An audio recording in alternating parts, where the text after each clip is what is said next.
नमस्ते दोस्तों, आपका बहुत बहुत स्वागत है गुरुकुल केंद्र के प्लेटफॉर्म पे। आज इस वीडियो के थ्रू हम स्टार्ट कर रहे हैं अपना इंडियन पॉलिटिकल लेक्चर और टॉपिक जो आज कवर होगा वो है इंडियन काउंसिल एक्ट ऑफ 1909 और समटाइम इसको बोलते हैं कि 1909 और मॉर्ले मिंटो रिफॉर्म या मॉर्ले मिंटो एक्ट। ठीक है। लास्ट लेक्चर्स के बाद से कुछ स्टूडेंट ने जो रिक्वेस्ट की थी उसके बाद वोटिंग हुई और कुछ रिजल्ट ये निकला कि हम लास्ट लेक्चर में जो कवर किए हैं एक बार उसका क्विक रिकॉल करेंगे एंड देन उसको लिंक करेंगे करंट एक्ट के साथ और देन वी मूव अहेड। तो चलिए देखते हैं। आपको याद होगा कि रिवॉल्ट ऑफ 1857 हुआ था। ठीक है। और उसके बाद जो है बहुत ज़्यादा ही धक्का लग गया था ब्रिटिशर्स को। तो उसके बाद आ गया था आपका गवर्नमेंट ऑफ इंडिया एक्ट 1858। वो एक्ट मेनली उस रिवॉल्ट में हुई कुछ चीज़ों को बैलेंस करने के लिए और एक होता है ना इंडियंस को ललचाने के लिए कि हम आपके लिए केयर कर रहे हैं करके गवर्नमेंट ऑफ इंडिया एक्ट 1858 आ गया। उसके बाद आपका जो आ गया वो है इंडियन काउंसिल एक्ट। ठीक है। इंडियन काउंसिल एक्ट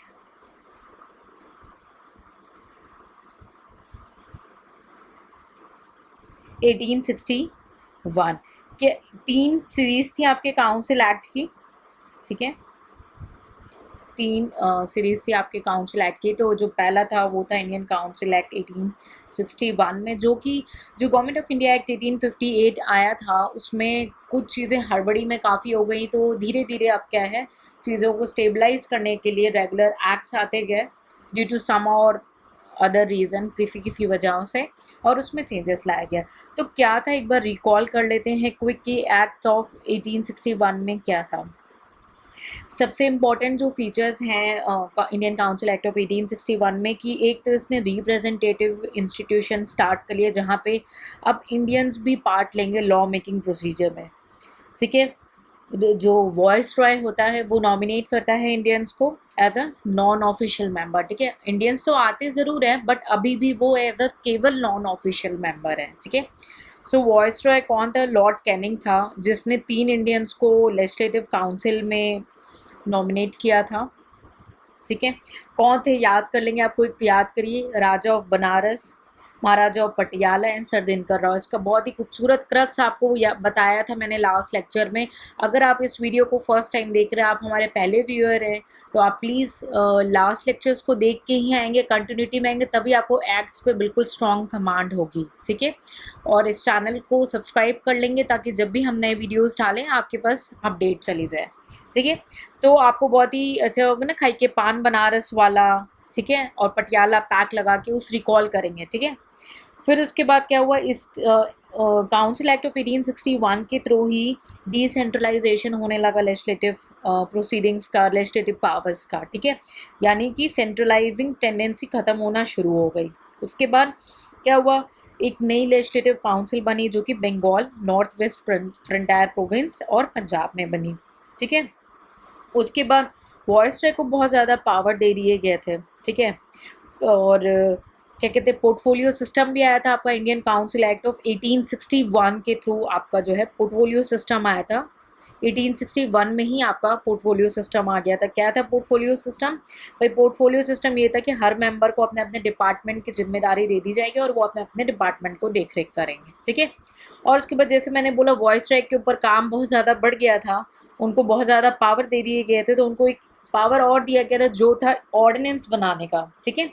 और ऑर्डिनेंस जो था वो केवल 6 महीने तक वैलिड रहता है। ठीक है। और वॉइस रॉय के पास ये भी पावर था कि वो काउंसिल को ओवर रूल कर सकते हैं।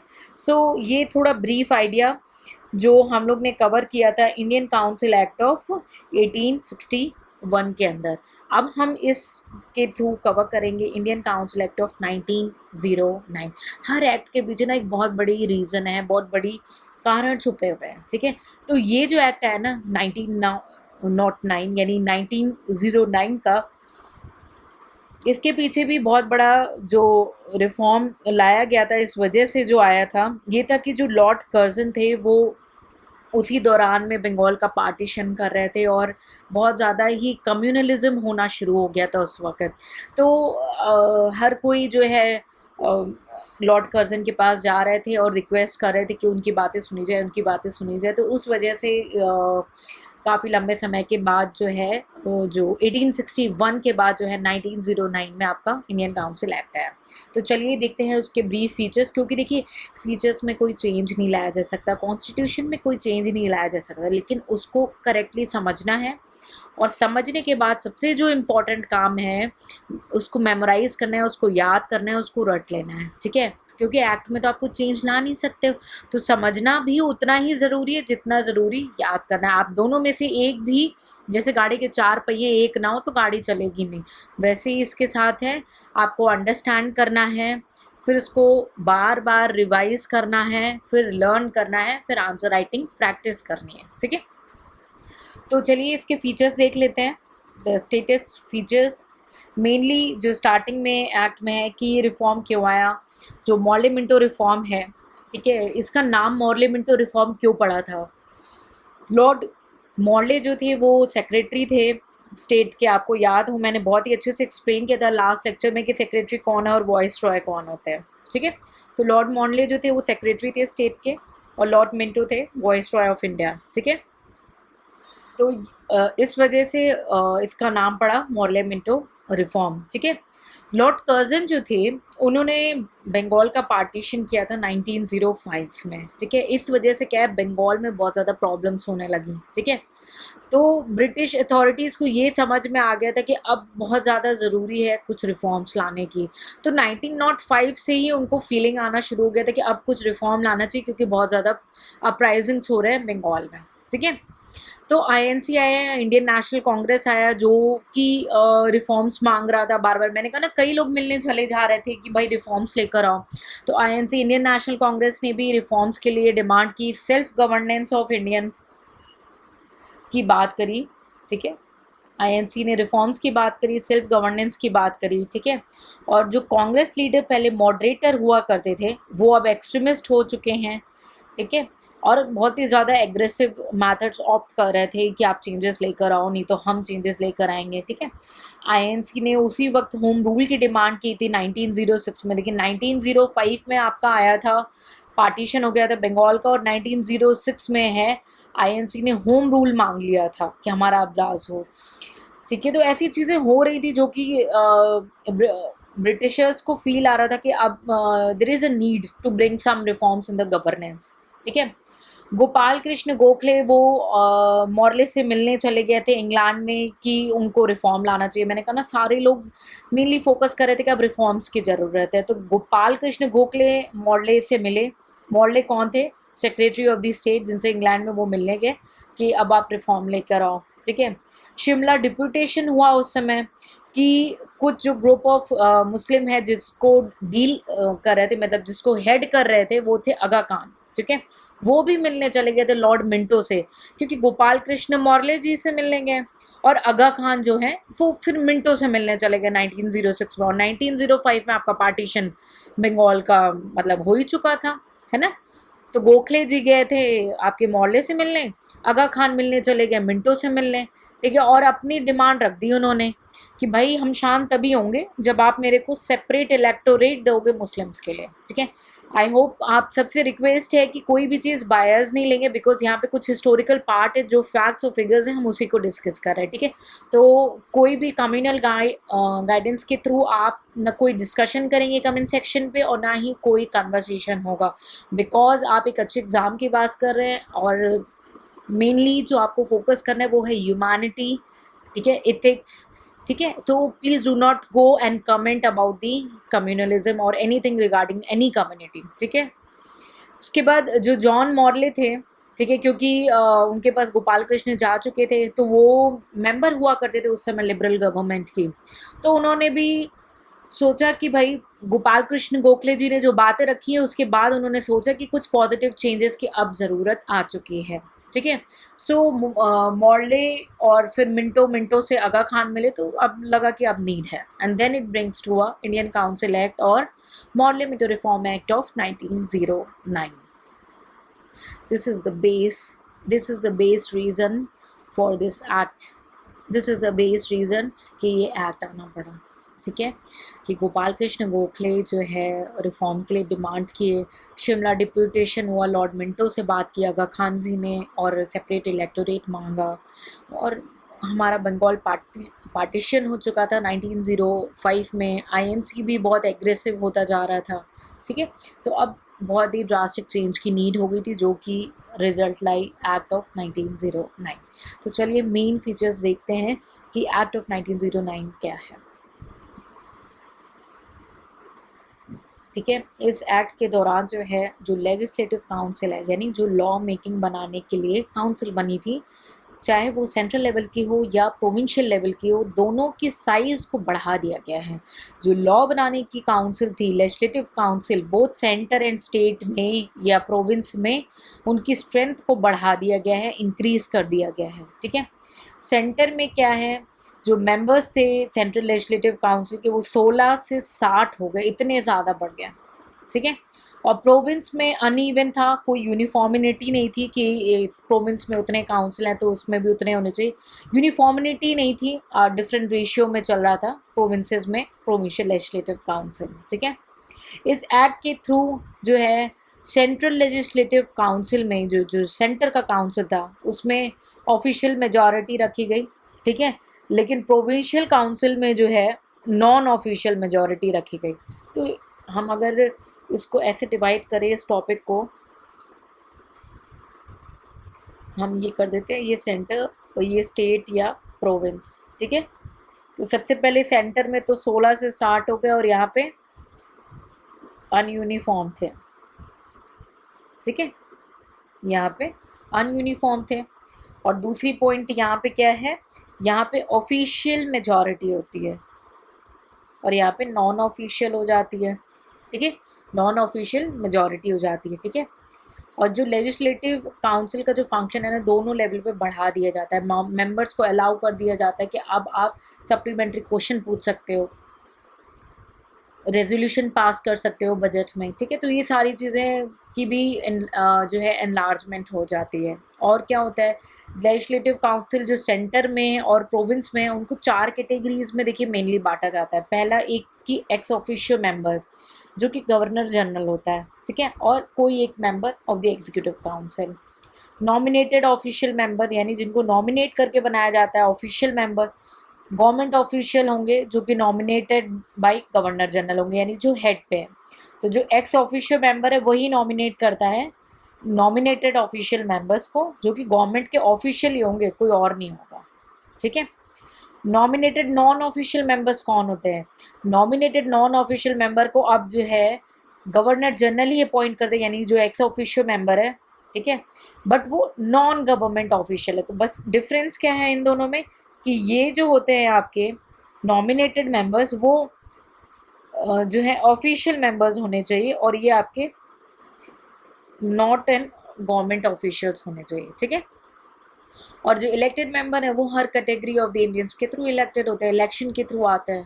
नॉमिनेशन में इलेक्शन की ज़रूरत नहीं होती, नॉमिनेशन माने क्या, आपकी ग्रुप की डिसीजन है, किसी इंडिविजुअल का डिसीजन। और इलेक्शन में इलेक्टेड मेंबर्स क्या होते हैं, जिनका इलेक्शन के थ्रू सिलेक्शन होता है, ठीक है। इसको ना फ्यूचर में हम पॉलिटी को और डिटेल में कवर करेंगे तो आपको कॉन्सेप्ट और क्लियर होगा, ठीक है। तो ये जो इलेक्टेड मेंबर्स थे जो इलेक्ट हो रहे थे इनडायरेक्टली, ठीक है, उसमें जो है लोकल बॉडीज़ भी इलेक्टेड हो रही थी, ठीक है, उनको भी अलाउ किया गया था, उनके मेंबर्स को भी अलाउ किया था कि they can be elected as a member, ठीक है। तो प्रोविंस लेवल पे जो है लोकल बॉडीज़ पार्टिसिपेट कर रही थी, ठीक है, और जो कि अपने मेंबर्स को सेंट्रल लेजिस्लेटिव काउंसिल के लिए इलेक्ट कर रहे थे, ठीक है। और ये जो इलेक्टेड मेंबर्स हैं, चाहे वो लोकल बॉडीज़ से हों, तो वो किन किन कैटेगरीज से हो सकते थे, वो लोकल बॉडीज़ से भी थे, वो चैम्बर ऑफ कॉमर्स से थे, कुछ जमींदार लोग थे, लैंडलॉर्ड्स लोग थे, यूनिवर्सिटीज़ के लोग थे, ट्रेडर्स थे, कम्युनिटीज़ थी, ठीक है, एंड मुस्लिम सेपरेटली कवर्ड हुए थे because of the Aga Khan decision, है ना। आई होप इस पेज में जितने भी जो बातें हमने डिस्कस की वो आपको क्लियर अंडरस्टैंड हुई हो और मेमोराइज कर लेंगे तुरंत। देखिए यहाँ पे तुरंत इंक्रीज़ की बात हुई, सेंटर और प्रोविंस की बात हुई है, ये एकदम घुस गया होगा कि सेंटर में 16 से 60 हो गए और प्रोविंस में अनइवन थे, नॉट यूनिफॉर्म। यहाँ पे क्या था कि सेंटर पे मेजॉरिटी रखी गई थी, ठीक है, बट प्रोविंशियल लेजिस्लेटिव में नॉन ऑफिशियल मेजॉरिटी रखी गई थी, ठीक है।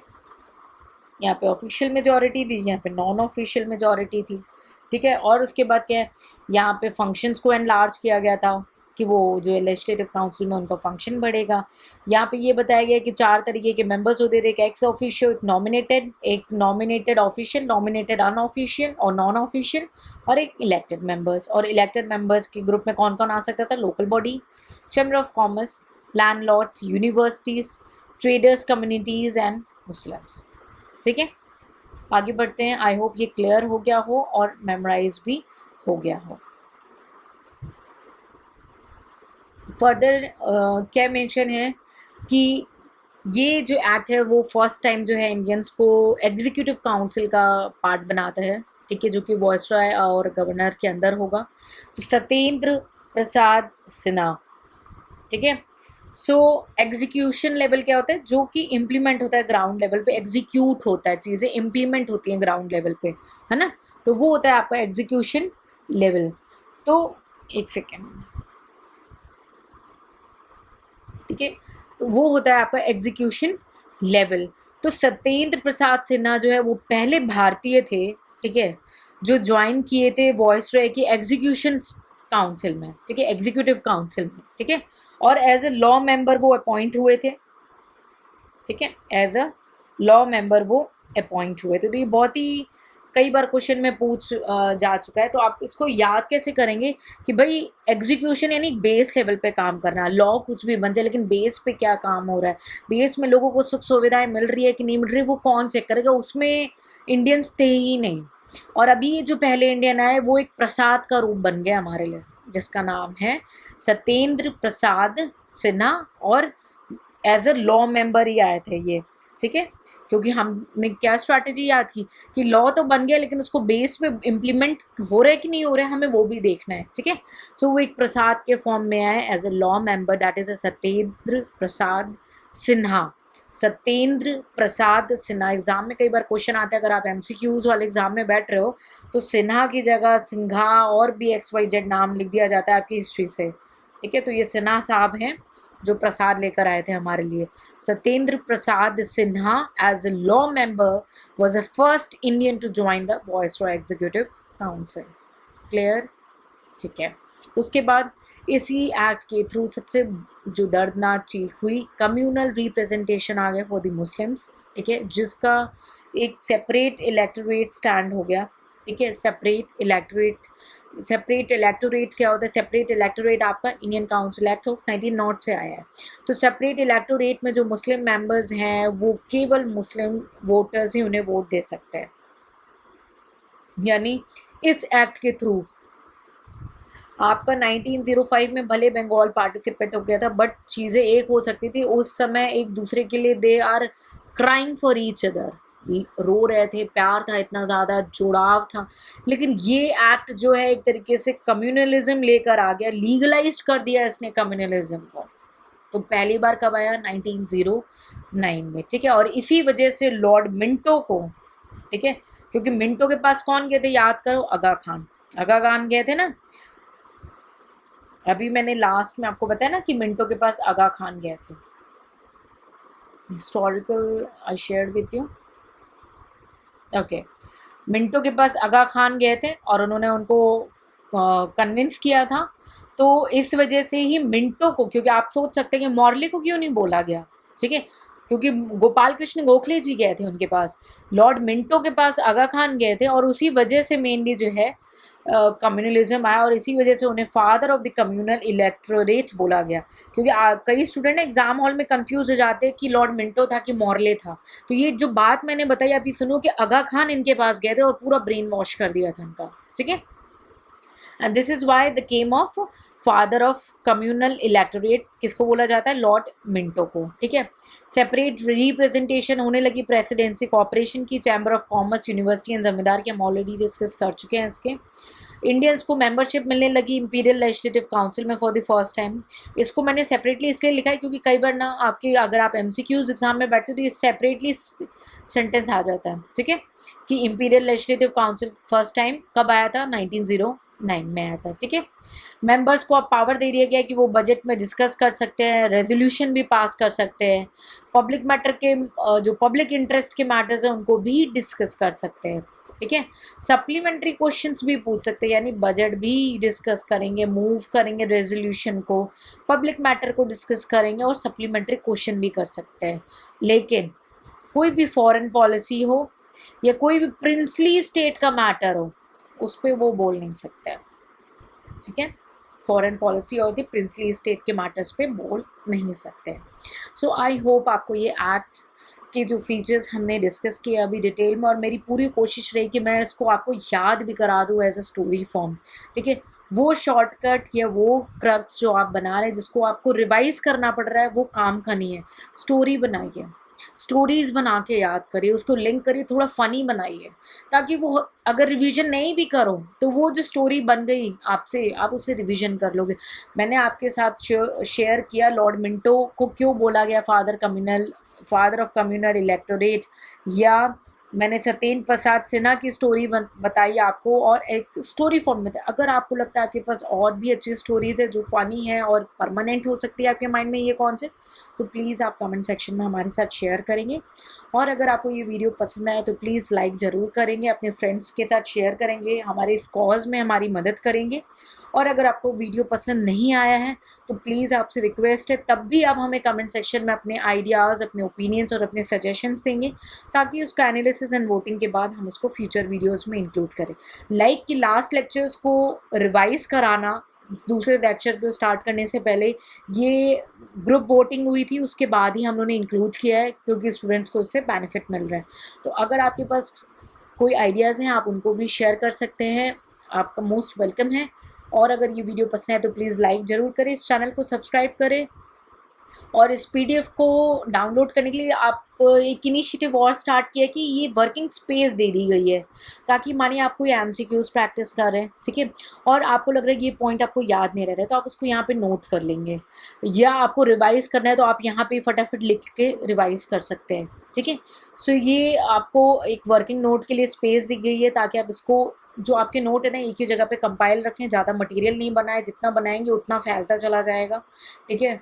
तो रायता नहीं बनाना है, ठीक है, और लिमिटेड आपको करना है मटेरियल, और नंबर ऑफ रिवीजन जितनी बार रिवाइज कर सकते हैं उतनी बार रिवाइज करेंगे, ठीक है।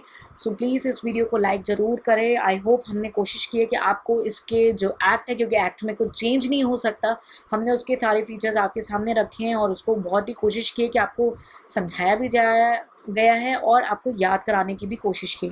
So please give your so much of the love, give like, share and comment. Take care, see you in the next lecture. Jai Hind, Jai Bharat.